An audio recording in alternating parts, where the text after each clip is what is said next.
Hey folks, it's Mrs. Johnson with the Agri Wisdom Channel. We're talking again super late at night because this is when it's a convenient time for me to record these things. Um, Again, another gardening basics video. This time we're talking about garden planning.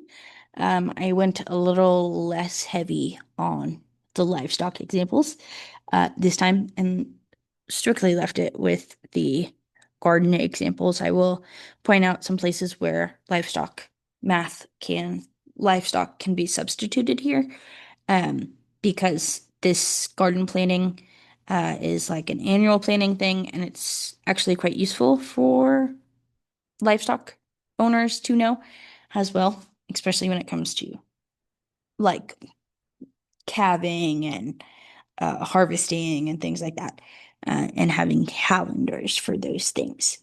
Um, so let's jump into it. What is gardening planning? Why do we do it? Gardening planning is basically exactly what it sounds like. It is basically pulling out a calendar and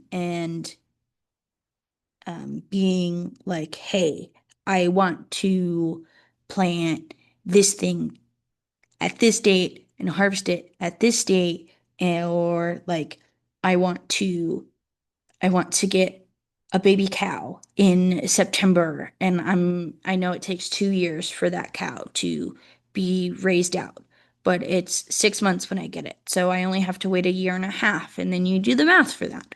And a lot of times that planning is important to do, at least in once you get good at it, you start doing it in your head like all the time. Um, but it's important to prevent things like snow on your harvest, as in this picture. I was actually farming when this happened, uh, in a place. I was hired help, and it was actually a wild experience to garden in the snow and farm in the snow. It was wild. But I also lived in a place where I raised livestock, and we got really heavy winters sometimes. And so we didn't want to buy babies in heavy winters. And so we would schedule the babies that we did get around or did raise or did, breed for around that. We would also schedule harvests around the weather because we didn't want to be out in the weather harvesting a bull calf or, a sow or anything in weather like that. It's not fun. So let's jump into it. Let's talk about our steps. First and foremost, you're going to identify your growing season and length. This is a little different for livestock, but it's fairly similar. Um, for agriculture, for plant stuff specifically, it's your growing season. It's between your first and last frost date. You can find this in the Farmer's Almanac. Um, and there's also fun, uh, like online calculators that you can type in stuff, zip codes and locations and stuff, and get a more precise first last frost date. So if we use Phoenix, Arizona as our example, um, our first frost, our first and last frost dates are February 3rd and December 8th. So your first frost date is the first frost that comes after a break in frost. Your last frost date is the last one that happens for the winter season, and your first frost date is the first one that happens for the next winter season. So last frost date would be like this winter, and then summer, and then your first frost date would be the start of that winter, if that makes sense. Um, for Phoenix, Arizona, between those two dates on the calendar, right? February would be the end of their winter, and December would be the end or the beginning of their next winter. That is 307 days. You can Do date calculators if you're bad at math, date math like I am. And this is kind of what I like the almanac because it all you have to do is type in your zip code. Um, and it'll give you like the nearest climate station, the altitude for that area, and then just bring up all the information you need. Um, if you live in a place that's very, very niche, sometimes it's nice to have personal records. Um, because if you lived in a place like I grew up, uh, the I lived 1,000 feet of difference to the next town over. And they would get a bunch of snow before I did, and they would freeze before I did.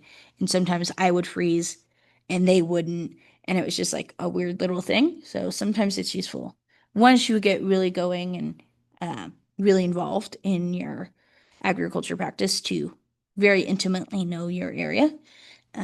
But for now, the almanac is a very good jumping off point.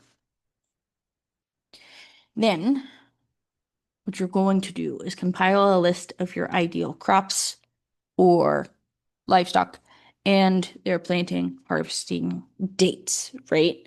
Um, for agriculture, you do like birthing, harvest, pickup, you know, any relevant dates to you. In this case, we'll talk about this Long Island mammoth dill that I keep insisting on using as an example because I don't want to find another one.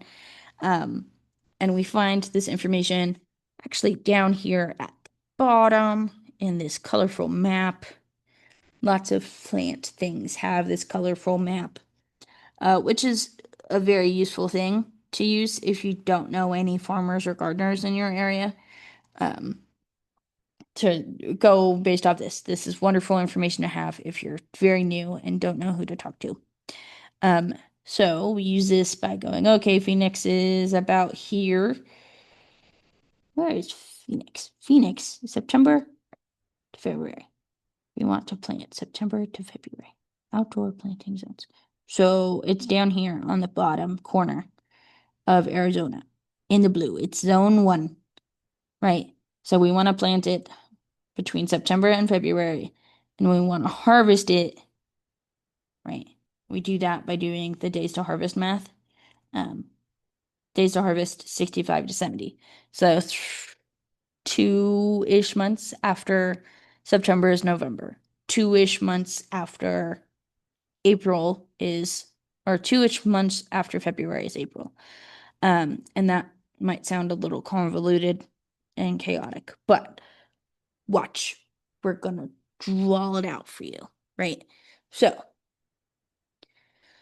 what we do, right, is we combine our growing season and our crop information. And I did write down both here, right? So our crop information, if we're doing dill outside dill, if we're planting it outside, because there's a difference. We plant in September to February, we harvest in November to April. And then for Phoenix, Arizona specifically, our growing season is between February 3rd and December 8th, 307 days total.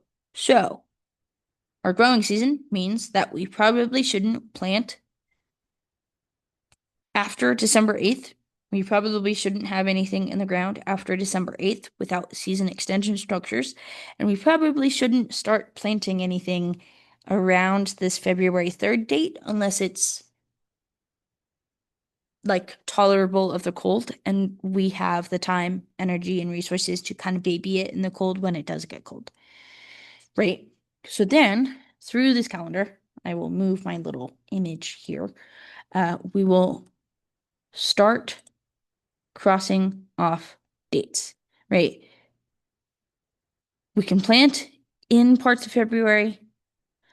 We can plant in March, April, May, June, July, August, September, October, November.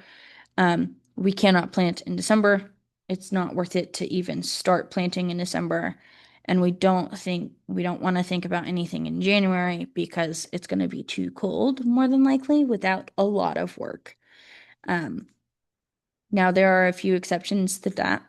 Um, and for you livestock folks, think of it as like you don't want newborn babies on the ground in super, super cold.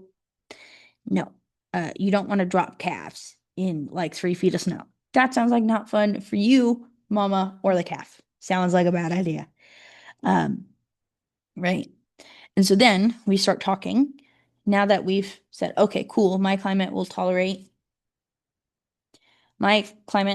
not allow me to plant in December or January in Phoenix, Arizona. Then I start talking about the dill specifically.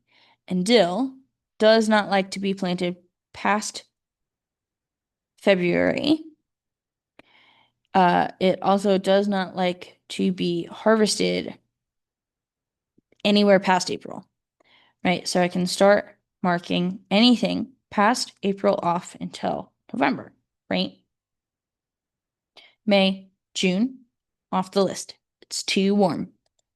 July, also too warm. It's August, also too warm, right? And for you livestock folks, like, no, you don't want babies in 3 feet of snow, but you also don't want babies in the like biggest heat wave of the year. That also sounds like you would cause a lot of heat stress.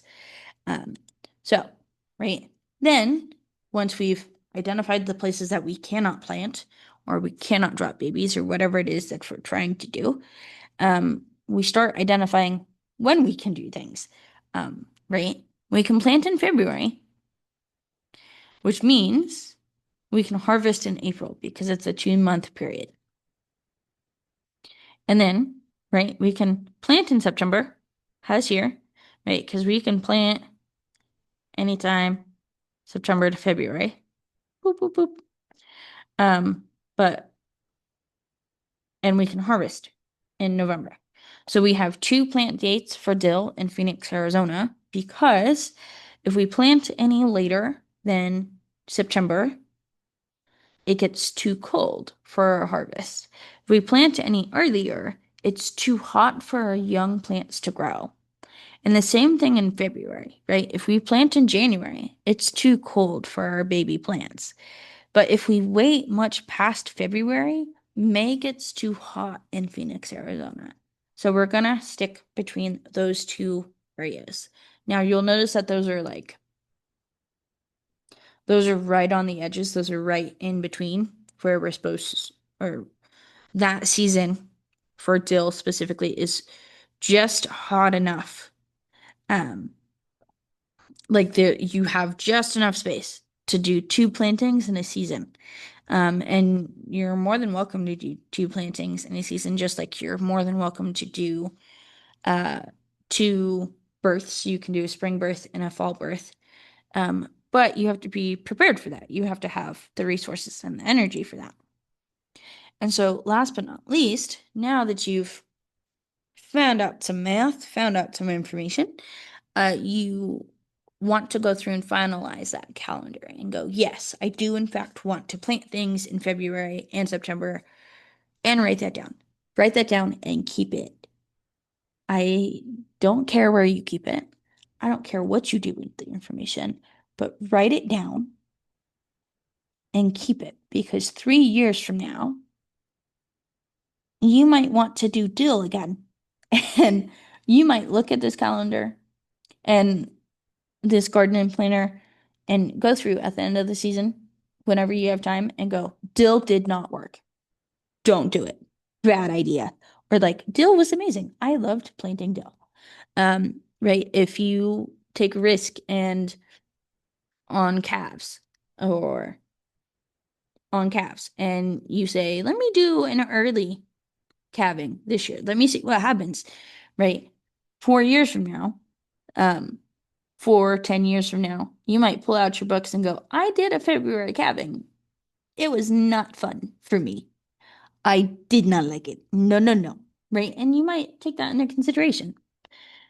And once you finalize all that, you put it into a planner in your calendar, all the things, and you put everything for everything that you're doing in that calendar. And then it starts to look something like the bottom picture of chaos. Um, once you start getting super involved, right? Um, this has 20, 30 types of crops on it. And you're planting at all times of the year, pretty much, right? You start some things indoors, you start some things outdoors, and when you start things indoors, you have to transplant them and then you have to harvest them. And if you look at this, like there's not a month where you're not doing something um in the garden for this planter specifically. Um, and you can do a lot of those things with livestock. You can start planning pregnancy checks and hoof care and teeth care and hay deliveries in much the same manner um, has like this gardener is doing with all their crops. Um, and so, last but not least, we're gonna leave it there because I will ramble and ramble and ramble and ramble about this because it's actually quite interesting and I will go on tangent after tangent with examples. But for now, we'll leave it here and I'll let you drop any questions, comments, concerns in the chat. Not the chat, in the comments. If you need more examples, if you're confused, if I rushed through something, please let me know. I do quite enjoy making these videos, but I want them to be actually useful. So, and if they're not useful and you need clarity, please let me know. I will work on it. Thank you so much. Have a great day. I will see you later. Have a bye.